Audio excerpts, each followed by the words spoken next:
Hi, my name is Jeremy Fisher, and in this tutorial, we're going to learn two different ways to tune a guitar, using a tuner and tuning by ear using another instrument for reference. So let's start with the most common and effective way of tuning a guitar, using a tuner.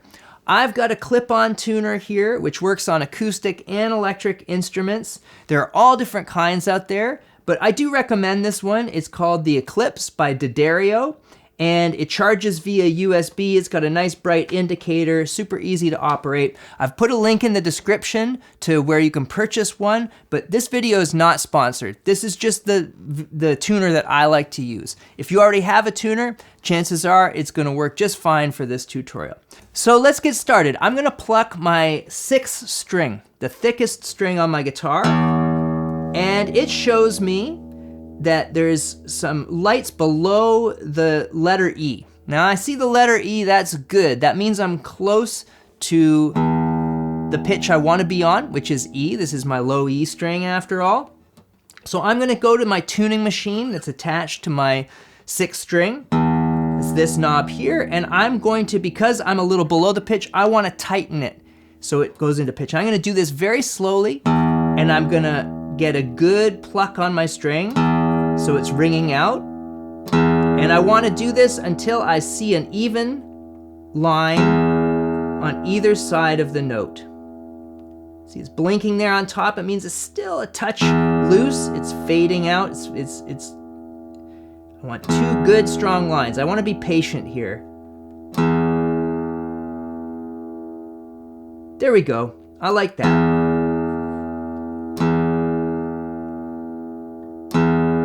Still doing some micro adjustments. It's really good to be patient. And if you're gonna be playing with a pick, it's good to use a pick. If you're gonna be playing with your fingers, you can use your fingers. It doesn't really matter.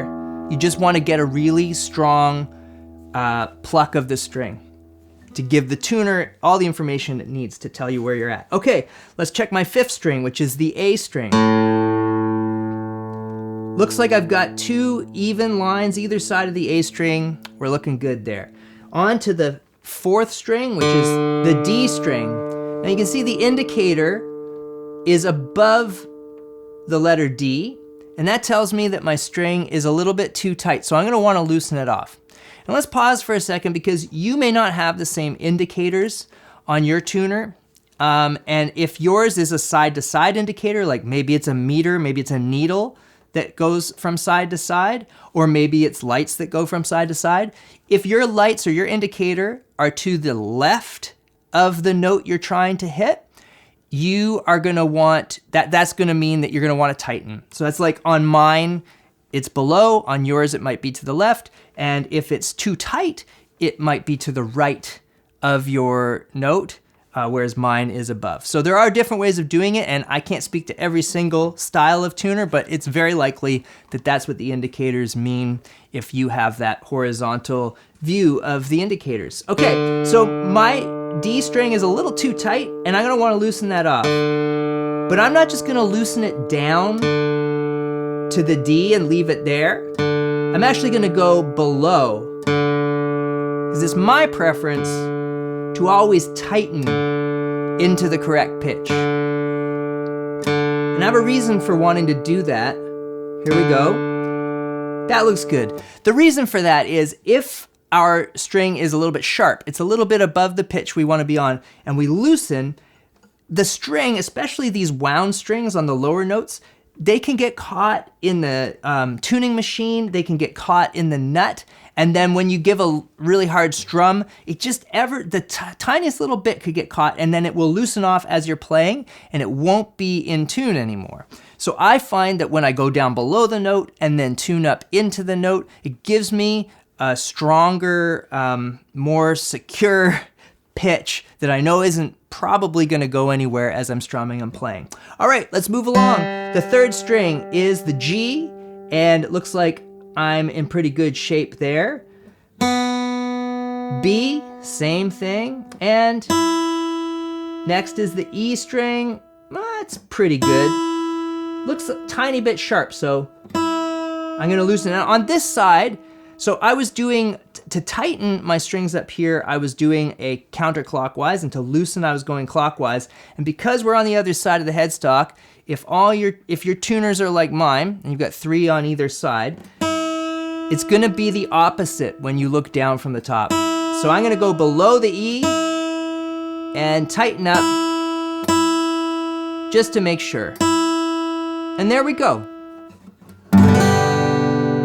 And what I'll probably do, especially if I'm recording or about to play a show, is after I get the whole guitar in tune, I'll go back and do one more pass to fine tune it and just make sure that if anything moved around while I was tuning, because if I moved some strings quite a bit, if I tighten them quite a bit more or loosen them off, that's gonna change the whole neck, and the first couple strings that I put into tune might no longer be in tune. So I'm gonna go through one more time, real quick, my E, A, oh, yeah, I could tighten this D a little bit. There we go. Being patient. It's tempting to want to move on.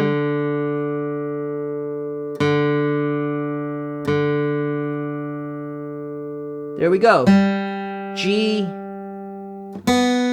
B, and my E needs to be tightened a little bit again too.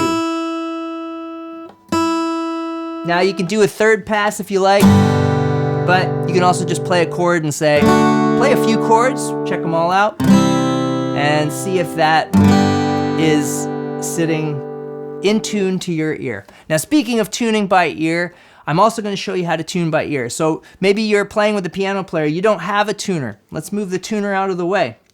And you want to play along with another guitar, that guitar player says, my guitar is in tune with itself. You can take their low, I would actually probably start with the A string. So the 5th string, I'll let that ring out. And I'm loosening.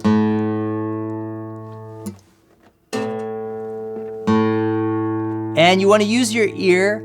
You might need a little bit of experience. If you have good pitch to begin with and you're a beginner, it's probably not going to be a problem. Move slowly. You don't want to be over tightening for sure because you'll snap strings. But get it pretty close.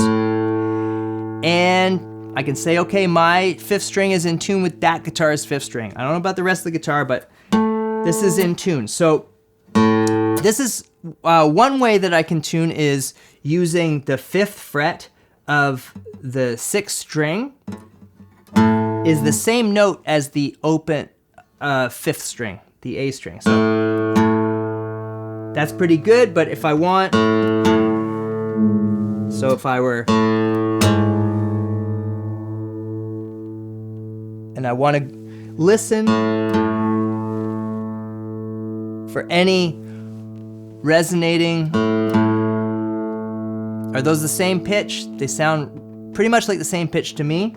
And I can go across the 5th string is the same as the 5th fret of the 6th string. Then I go to the 5th fret of the 5th string, that's the 4th. The 5th fret of the 4th string is the same as the 3rd string. Now the 4th fret of the 3rd string, that'll give me the pitch for the 2nd string open, and the 5th fret of the 2nd string is the same as the open 1st string. So 5th fret, 5th fret, 5th fret, 3rd fret, 5th fret, and then you can listen to hear if your chord is in tune. And one more way that you can do it is using harmonics. So again, I know my A or my 5th string is in tune with this other guitar. I can use harmonics, and harmonics are helpful because you notice when I was using the fretboard, I had to reach over so that they both ring out.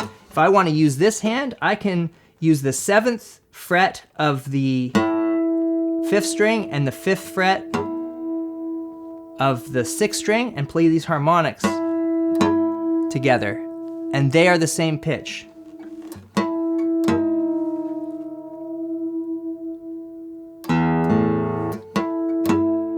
And I can tune them I want to tune my, in this case, my 6th string to my 5th because I know that's the one that's in tune with the other guitar. I like the harmonic method. They ring out nice and clear. If you don't know what a harmonic is, I'll just quickly show you how to make a harmonic. The easiest way to make a harmonic, you just float your fingertip over the 12th fret of the 5th string here. You don't push it down, just right over top of the 12th fret. And you can let go and it'll ring out. Well, you can do that at the 7th fret as well, and the 5th fret of the 6th string. Okay, so then we can move on and we can tune the 4th string now to the 5th string by hitting the 5th fret of the 5th string and the 7th fret of the 4th string. Same thing, 5th fret, 7th. Now here's where it gets tricky again, remember, because our interval is different between the next 2 strings. So I'm going to show you a couple more you can use for the top 2 strings, and they are the 7th fret of the 6th string and the 12th fret of the 2nd string. They're an octave apart.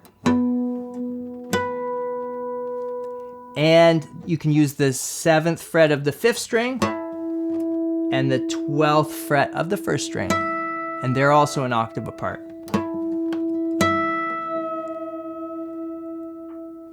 My name's Jeremy Fisher. Thanks a lot for hanging out with me today. If you enjoyed this or found it useful, please like and subscribe to my channel. I put out a new song tutorial every Saturday, and if you're looking for more tutorials and chord charts and tabs, or to connect with me personally, you can join me on patreon.com/JeremyFisherMusic. And I'll see you soon for another guitar lesson.